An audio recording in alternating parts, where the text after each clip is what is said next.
Assalamu alaikum everyone. Welcome to IQ Illuminating Quran. My name is Sahar Rizk. I hope everyone is doing well. Today is Friday's Al-Kahf. We have one more after this video inshallah to finish. So today we're going to go from verses 75 to 92 inshallah. أعوذ بالله من الشيطان الرجيم بسم الله الرحمن الرحيم قال ألم أقل لك إنك لن تستطيع معي صبرا. Al-Khidr said, did I not tell you did I not tell you that with me you would never be able to have patience? قال إن سألتك عن شيء بعدها فلا تصاحبني قد بلغت من لدني عذرا. Moses said, if I should ask you about anything after this, then don't keep me as a companion. You have obtained from me an excuse. فانطلقا حتى إذا آتيا أهل قرية استطعما أهلها فأبوا أن يضيفوهما فوجدا فيها جدارا يريد أن ينقض فأقامه قال لو شئت لاتخذت عليه أجرا. So they set out until when they came to the people of a town, they asked its people for food, but they refused to offer them hospitality, and they found therein a wall about to collapse. So Al-Khidr restored it. Moses said, if you wished, you could have taken for it a payment. Um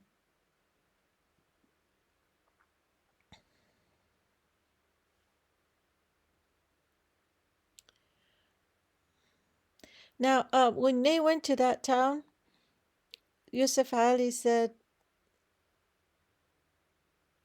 they would have been expected to offer hospitality. That's the norm. But they refused.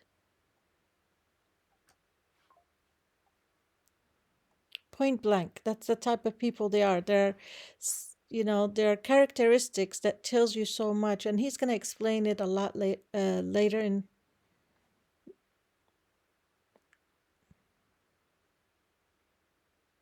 Okay. So قال هذا فراق بيني وبينك سأنبئك بتأويل ما لم تستطع عليه صبرا. Al-Khidr said, this is parting between you and me. I will inform you of the interpretation of that about which you could not have patience. أما السفينة فكانت لمساكين يعملون في البحر فأردت أن أعيبها وكان وراءها ملك يأخذ كل سفينة غصبا. As for the ship, it belonged to poor people working at sea. So I intend to cause defect in it, as there was after them a king who seized every good ship by force. So this one, they're describing the people, they're already in poverty, great poverty, and they work hard. They either rent their boat for fishing or for to transfer people. They just work hard, but still they're having masakin. It's not like they're in total poverty. They have nothing. They have, but having a hard time making ends meet. But if the boat was taken away from them, that will surely hurt them. So he's saying it would have reduced them to greater poverty. And there is an unjust king who just takes people's boats by force, whether it's for warlike purposes, whatever reason, he's been after the people's good boats. So it would have hurt their situation even further. But he he maybe, I don't know, poked a hole in it or took a slab of wood out.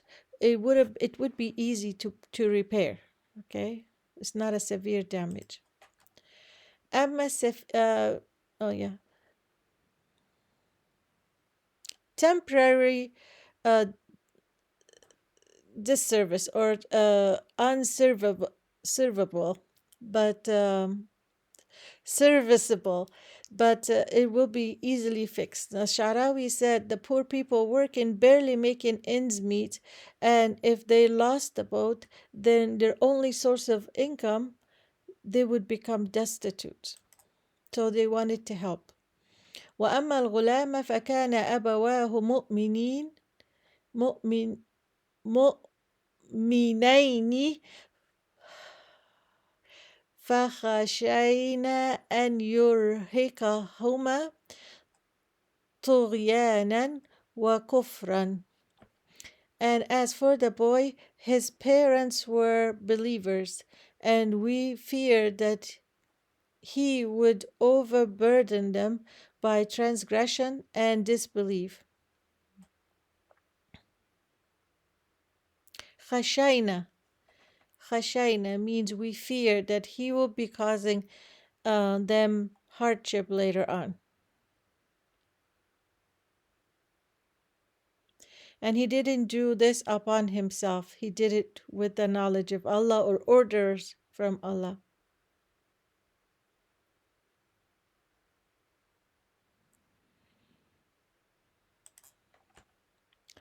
فأردنا أن يبدلهما ربهما خيرا منه زكاة وأقرب رحمة. So we intended that their Lord should substitute for them one better than him in purity and nearer to mercy. So the source, he would have been a source of grief if he stayed alive. So Al-Khidr was not acting on his own. He was ordered by God. From higher authority, removing the extreme sorrow and humiliation of the parents. Now here, maybe he will do wrong things, and maybe he didn't have he's kind of harsh on his parents. His heart doesn't have any uh, mercy. His understanding of God's laws, maybe, or mercy on his parents. So that's why God is going to give him a much better child. Sharawi said, parents will get a better child. He's like saying it's a win-win situation. The parents will get a better child, and the child is saved from, because he goes to heaven. He didn't do all the transgression that he was going to do, that God knows he's going to do. So he's going to go to heaven before his sins even start. All right. Because God is blessing him for his parents' sake, because his parents were good. وأما الجدار فكان لغلامين يتيمين في المدينة وكانت تحته كنز لهما وكان أبوهما صالحا فأراد ربك أن يبلغ أشدهما ويستخرج كنزهما رحمة من ربك وما عملته من أمري ذلك تأويل ما لم تستطع عليه صبرا. And as for the wall. It belonged to two orphan boys in the city, and there was beneath it a treasure for them, and their father had been righteous. So your Lord intended that they reach maturity and extract their treasure as a mercy from your Lord. And I did it not of my own accord. That is the interpretation of that about which you could not have patience. Okay, so if the wall has fallen, the treasure buried would have been exposed, and it was intended for the orphans when they grow up and safely inherit them. But well, Yusuf Ali said it is showing that he was associating in the act of public authority eluded of outlaws. But I think the Yusuf Sharawi said, from what we have read about the people of in the town, they walked in, and everyone, not even one, not just one family, but every family, every door they knocked on, could you give us some food, please? They refuse. They refuse to feed them, they, to give them any hospitality whatsoever. And that tells you these type of people, not generous. And if the he's the same as Sharawi. If it the treasure was exposed, the village people would have really stolen it, taken it with no regards to the orphans, because that's their character. Um, so their treasure was timely protected, subhanallah, because right before the wall fell, Al-Khidr restored it, and inshallah, right as soon as the orphans are strong enough to regain their own inheritance, it will fall again and they will be able to get it. The timing, the perfect timing of protection, it's God's protection. ويسألونك عن ذي القرنين قل سأتلو عليكم منه ذكرى. And they ask you, O Muhammad, about Dhul Karnaini, and I will recite to you about him a report. Now remember when the rabbi sent the Quraysh's people to test the Prophet ﷺ, remember that story? And he told them tomorrow without saying inshallah, and God was upset. He waited 2 weeks. This is the third part of the story. They asked about the cave people, they asked about soul, and they asked about Dhul-Qarnayn, and this is the answer for Dhul-Qarnayn. He was most powerful king. Now people said, oh, maybe this king, maybe that king, but he was powerful, and God gave him power, and he gave him resources, everything he needs to get to do a great work. And he's known to going from east to west over different civilizations, observing them. Um, and Dhul-Qarnayn is just two horns. It's like, I think that he puts on um what do you call it? A tiara, or whatever you call it. But with the two horns, symbol of power and greatness. But he was not like the Pharaoh. He knows God spiritually. He has a spiritual strength because of his relation with God. إنا مكنا له في الأرض وآتيناه من كل شيء سببا. Indeed, we established him upon the earth, and we gave him to everything a way. Sababa means mean, to achieve, means resources or whatever he needs to achieve just about anything. That's God's blessing. Away and mean. Um, but they're saying he's very powerful, but his faith makes him humble and he never forgets God. فَاتَّبَعَ سَبَبًا. So he always follows. Oh, sorry. فَاتَّبَعَ سَبَبًا. So he followed away. He followed the right means. Okay, always the righteous way with him. حتى إذا بلغ مغرب الشمس وجدها تغرب في عين حمئة ووجد عندها قوما قلنا يا ذا القرنين إما أن تعذب وإما أن تتخذ فيهم حسنا. Until when he reached the setting of the sun, he found it as if sitting in a spring of dark mud, and he found near it people.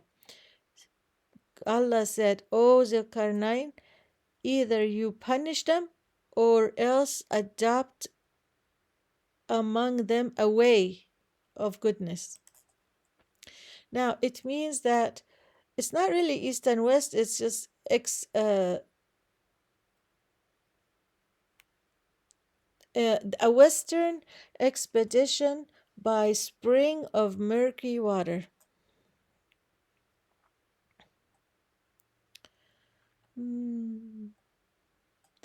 He got authority over turbulent and unruly people. He's going to seek peace at any price. So God give him the authority to deal with them, but he wanted peace.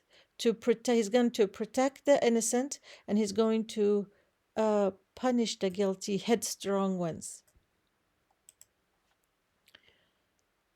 So the westernmost point of his expedition, it's an area where abundance of water.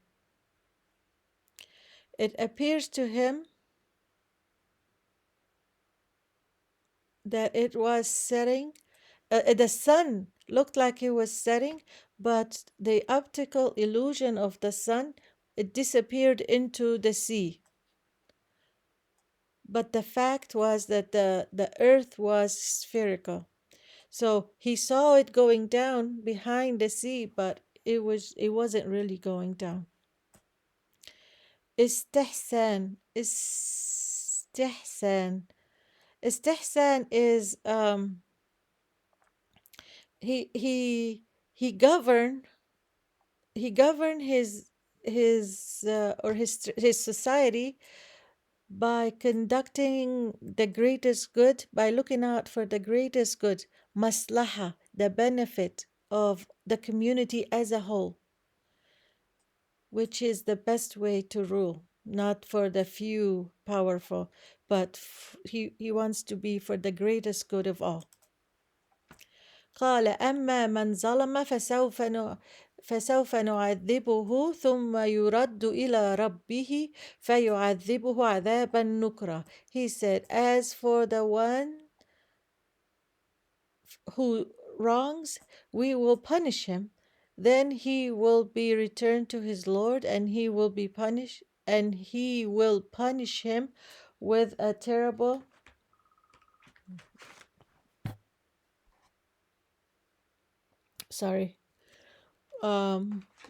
with a terrible punishment.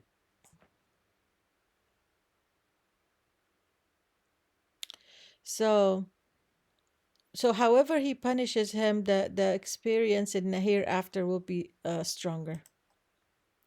وأما من آمن وعمل صالحا فله جزاء الحسنى وسنقول له من أمرنا يسرا. But as for one who believes and does righteousness, he will have a reward of paradise, and we will speak to him from our command with ease. His punishment were humbly regulated. He's really like fair. fair to the bad and fair to the good. And his focus on the good, righteous behavior is the norm or what is expected of man. That's in his ruling. ثم اتبع سببا. Then he followed away. So that's a strategy, and ثم, that means then he found a way or followed a way. حتى إذا بلغ مطلع الشمس وجدها تطلع على قوم لم نجعل لهم من دونها سترا. Oh, whoa, whoa, whoa, whoa, whoa. Sorry. Until when he came to the rising of the sun, he found it rising on the people for whom we had not made against it any shield. The rising of the sun, so this is the east. Rising of the sun, he found people that they didn't have much of roof, maybe Africa, not a lot of roof, not a lot of shading, not a lot of clothing from the sun, no protection.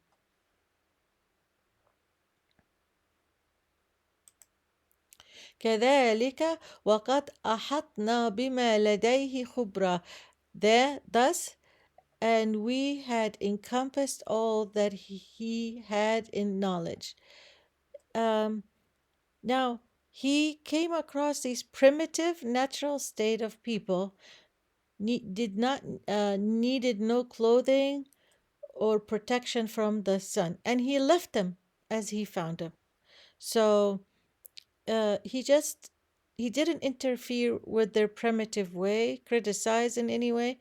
He just left them in peace and tranquility of their own way, because we're all different. Every culture is different, and we have to respect their culture. So he knew his own limitation in the sight of Allah. He will live and live. So you have your ways, they have their ways, and he recognized that and he respected it. ثم اتبع سببا. Then he followed away. Okay, that's this Friday's part of the Kahf, the cave. And we have one more, inshallah. Thank you so much for watching, everyone. Until next time, take good care. Assalamu alaikum.